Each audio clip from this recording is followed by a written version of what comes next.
শহীদ রাষ্ট্রপতি জিয়াউর রহমানের খালাতো ভাই মরহুম মহিতুর রহমান চৌধুরীর জ্যেষ্ঠ কন্যা এবং বর্তমান প্রধানমন্ত্রী তারেক রহমানের চাচাতো বোন মরহুমা মাহেরিন চৌধুরীর প্রথম মৃত্যুবার্ষিকী উপলক্ষে নীলফামারীর জলঢাকা উপজেলার বগুলাগাড়িতে স্মরণ সভা ও দোয়া মাহফিল অনুষ্ঠিত হয়েছে। সোমবার ৩ আগস্ট দুপুরে উপজেলার বগুলাগাড়ি চৌধুরী পাড়ায় তার পৈতৃক বাড়িতে মাহেরিন চৌধুরীর ভাই বোন, স্বামী ও সন্তানদের উদ্যোগে এ অনুষ্ঠানের আয়োজন করা হয়। অনুষ্ঠানে সভাপতিত্ব করেন মাহেরিন চৌধুরী ট্রাস্টের সাধারণ সম্পাদক ও মরহুমার মনসুর হেলাল। অনুষ্ঠানে আমন্ত্রিত অতিথি হিসেবে উপস্থিত ছিলেন সংরক্ষিত মহিলা আসনের সংসদ সদস্য বিলকিস ইসলাম, জেলা প্রশাসক নাইরুজ্জামান, নীলফামারী জেলা বিএনপির সদস্য ও সাবেক উপজেলা চেয়ারম্যান আলহাজ সৈয়দ আলী, নীলফামারী সদর উপজেলা নির্বাহী কর্মকর্তা মুব্বাশিরা আমাতুল্লাহ এবং জলঢাকা উপজেলা নির্বাহী কর্মকর্তা জান্নাতুল ফেরদৌস হ্যাপি, থানা অফিসার্স ইনচার্জ নাজমুল আলম সহ স্থানীয় গণ্যমান্য ব্যক্তিরা। সভায় বক্তব্য দিতে গিয়ে মনসুর হেলাল উপস্থিত অতিথিদের প্রতি কৃতজ্ঞতা প্রকাশ করেন।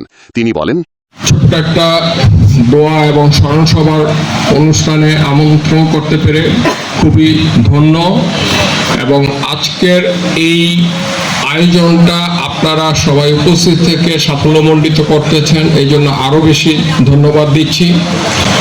এখন একটু আমি যদি বলি যে আমার স্ত্রী মাহেরিন চৌধুরীর এই বগুলাগাড়ির মেয়ে, আপনাদেরই কারো সন্তান, কারো বোন, কারো কন্যা নিয়ে সে কাজ শুরু করেছিল, কিন্তু আল্লাহর বিধান, কে আমরা কখন চলে যাব কেউ জানি না। তো আল্লাহ তাকে সর্বোচ্চ সম্মান দিয়েই এই পৃথিবী থেকে নিয়েছে। বাংলাদেশের 18 কোটি জনগণ ধর্ম বর্ণ নির্বিশেষে, দল মত নির্বিশেষে সবাই তার জন্য দোয়া করেছে এবং তাকে স্মরণ করছে। এটা সত্যি কথা, আমি এবং আমার পরিবারের, আমার বাচ্চাদের সবচেয়ে বড় পাওয়া। আমরা হয়তো সবাই চলে যাব একদিন, কে কখন যাব আমরা জানি না। আবার আমরা সবাই সাহসী, কিন্তু যখন যে সময়ের প্রয়োজনে সাহস দেখাইতে পারে সেই বীর। তো সেইভাবেই আমি মনে করি যে মরহুমা মাহেরিন চৌধুরী তার জীবনের সর্বোচ্চ ত্যাগ স্বীকার করেছে এবং রাষ্ট্র তাকে তার সর্বোচ্চ সম্মানটা বেসরকারিভাবে সর্বোচ্চ সম্মানে ভূষিত করেছে। এই জন্য রাষ্ট্রকেও আমার ধন্যবাদ।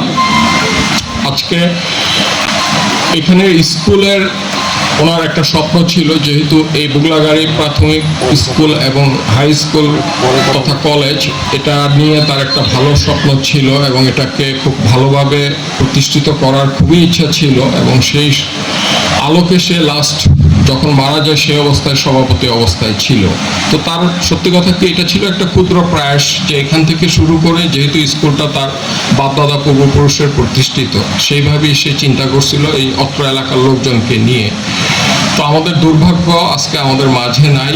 তো আপনারা সবাই তার জন্য দোয়া করবেন এবং তার যে অপূর্ণ ইচ্ছাগুলো ছিল, আমি যতটুকু তার কাছ থেকে জানতে পেরেছি, সেই জিনিসগুলো আমি চেষ্টা করব যতদিন বেঁচে থাকবো আপনাদের মাঝে সেগুলো বাস্তবায়িত করার। যেহেতু আমি আপনাদের এখন যদিও এলাকার জামাই, সেই হিসাবে আপনারা অনেকেই বলেন যে না ভাই, আপা যেরকম ছিল আমাদের, আপনি আমাদের ভাই।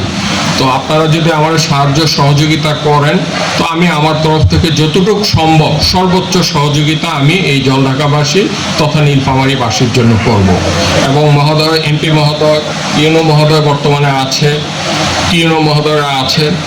সুতরাং সবাই আমরা যদি সম্মিলিতভাবে একটা সুষ্ঠু সমাজ গঠন করতে চাই, সবার যদি আমরা এগিয়ে আসি, তাহলে ইনশাল্লাহ আমরা একটা ভালো কিছু করতে পারবো। তো